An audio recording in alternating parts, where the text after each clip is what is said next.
This is the White Rim Trail. It's 106 miles of pristine majesty in the Canyonlands National Park, Island of the Sky District near Moab, Utah. This is my dad. Good-looking guy. 25 years ago, he and his buddies rode this trail looking for that sense of adventure that kind of brews in all of us around this time in life. Our adventure starts here at the Archview campsite. To do this kind of trail, you need stuff and things. We have bikes and cars and people, and now we're getting water and fuel, dropping off a few things we don't need. Yep, last vestige of civilization. Last time to hear that satisfying plop. Best news ever. Fill up the water here. I'm going to try my best to narrate this because it's what I like to do. And I'm going to try to throw in a little bit of factual information for your benefit.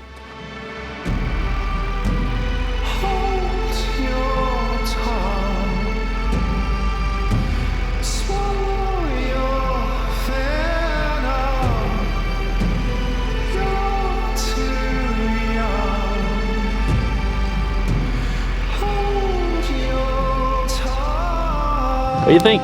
What do I think? Great. This is super. Here we are, starting the trail. Getting all the bikes unloaded. Two of us will be driving support for the first few miles down the switchbacks. That's where we're headed, right where the car's coming at me. Split your verbal maze. Hate can turn to love. Not for this human race. Oh. Hold your tongue. Swallow your venom. You're too young. Hold your tongue.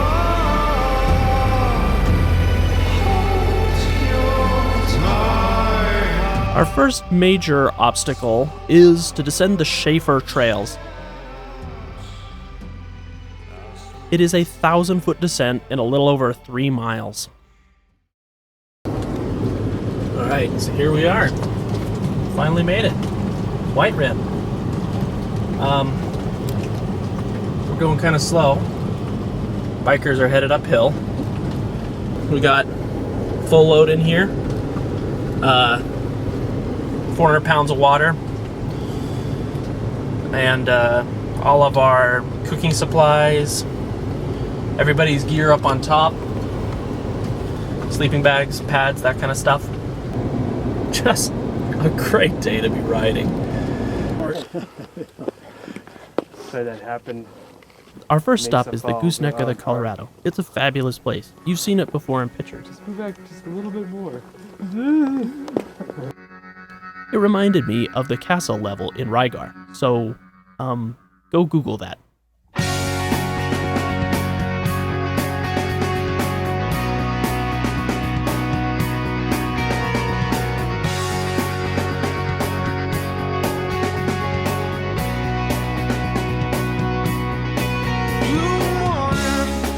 Blue morning, wrapped in strands of fist and bone.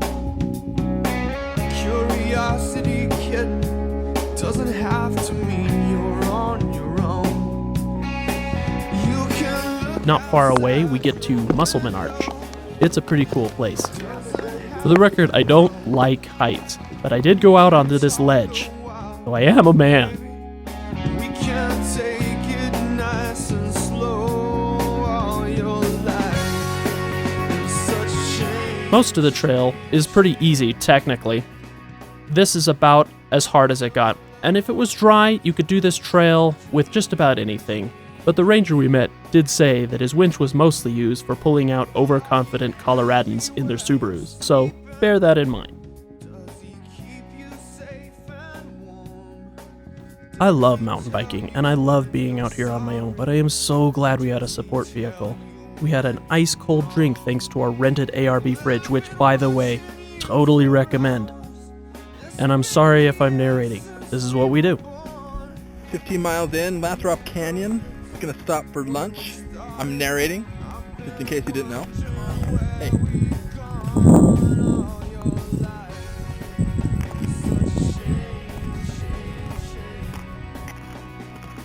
This is kind of some of the scenery that we've been passing through. Wade. Some things have been passing through Wade. What do they call that one up there? Joe. He's got a good name for it. Joe's already named it? Yeah. Okay. Apple. The week before, it had rained really hard, which not only kept down the dust, it created cool puddles for us to hero splash through in slow motion. And 4 for boys, 5 for silver, 6 for gold, 7 for a secret, never to be told. Our first night was at Candlestick Site A, and it's awesome. You've got amazing views of the obviously named White Rim. We also had this juniper tree, which was a lifesaver in the heat, and as far as we could tell, the only one around. If you're walking to the rim, I highly recommend watching where you're going. Kobe almost walked into this guy.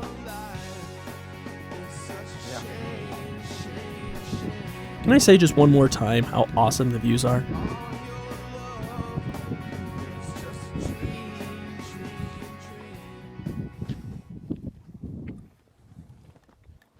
After a hearty breakfast of pancakes and eggs and bacons and manly things, we set out on day 2. We know we've got a big climb ahead of us in the Murphy Hogback Ridge, but can I just say how wonderful this has been? Particularly the flowers. Blues and reds and greens and whites, cactus flowers and fields of flowers. It's just been incredible.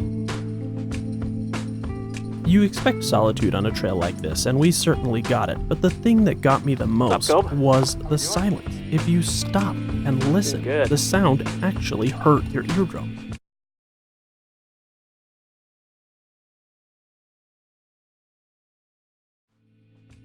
Now, that's not just a metaphor. I actually measured the amount of quietness, and at 17 dB, it's 50% quieter than a recording studio. And the White Rim isn't about numbers, but it is about improbable scale.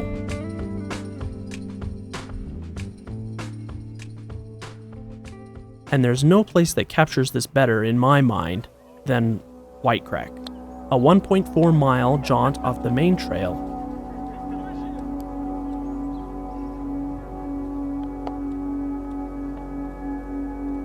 I know I'm starting to sound like a broken record, but this view was incredible. I'm from Utah, and I see a lot of this desert scenery. I've grown up with it. This was nothing like I've ever seen. You could look in any direction with any zoom power and see nothing but scenery and amazing views.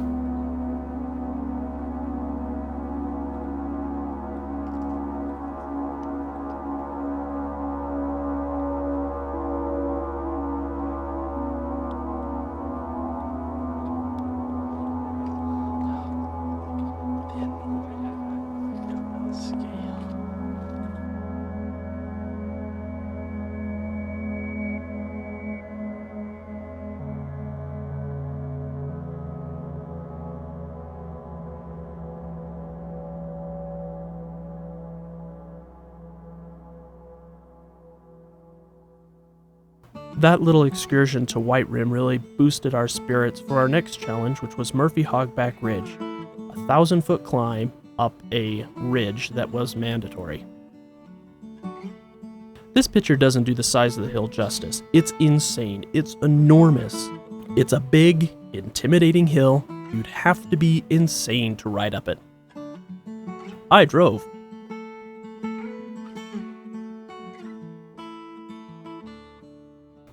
What goes up must come down, however, and the bikers got the better half of the deal on this one.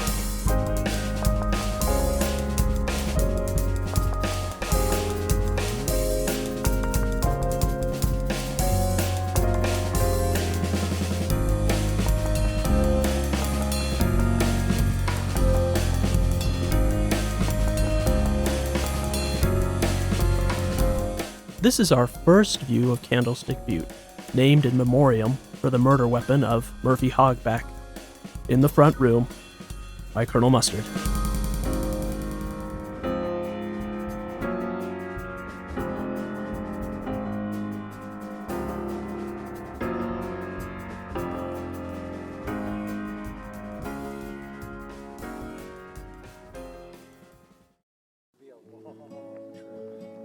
So the next year, I'm gonna give my wife.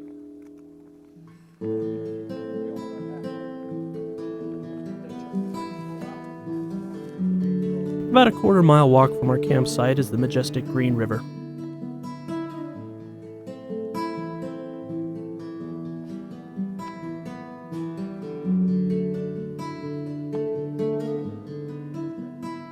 And then there's this.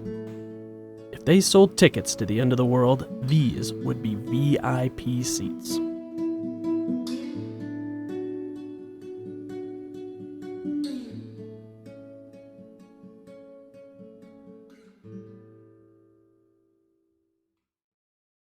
The next day was, of course, beautiful, but it was conflicting. It was our last responsibility-free day. We were going to ride, and we were going to love it anyway.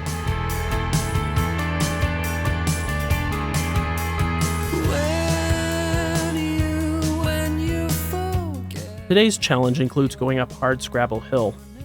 This hill was named for a tragic incident in 1953 that resulted in the death of 3 miners over a particularly fierce game of Scrabble.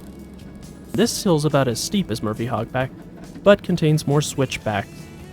Having received no end of crap from my riding partners about skipping out on Murphy Hogback, I had my father-in-law drive this hill. This hill's a little bit more intimidating from a driver's perspective than Murphy Hogback. The outside edge is sharper and steeper, and the inside edge is tighter and rockier. Tire punctures here are a real deal. The Cruiser and the Tacoma handled it without complaint, which is more than can be said for us bikers. It's literally all downhill from here.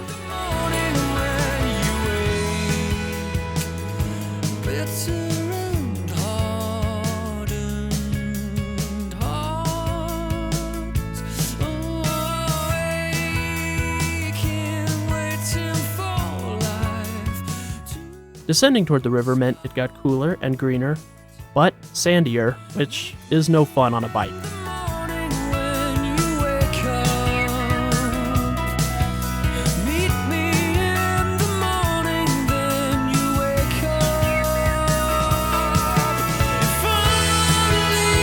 The next part of our ride was smooth, flat, and wide, and it was just about covering miles until our next challenge, the Mineral Bottom Switchback.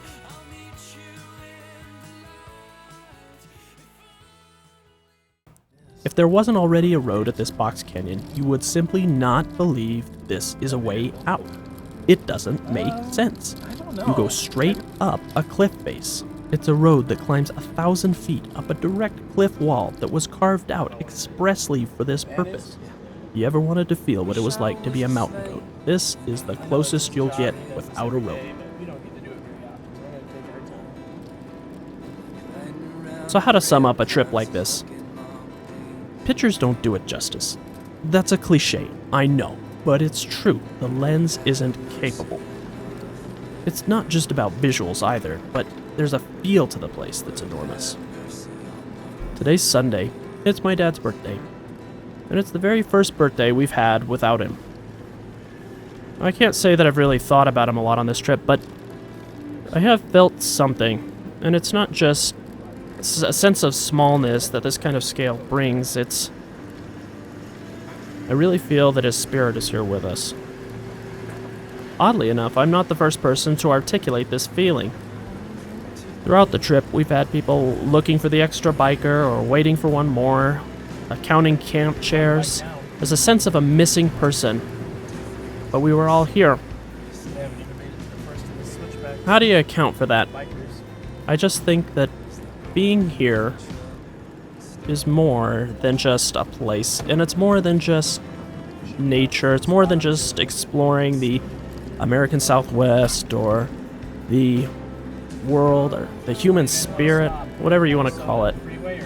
There's a real presence here that's tangible.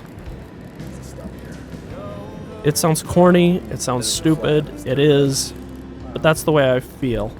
I'm not prone to these kind of sentimental situations, and I'm not prone to being a terribly spiritual person, but it is a spiritual place.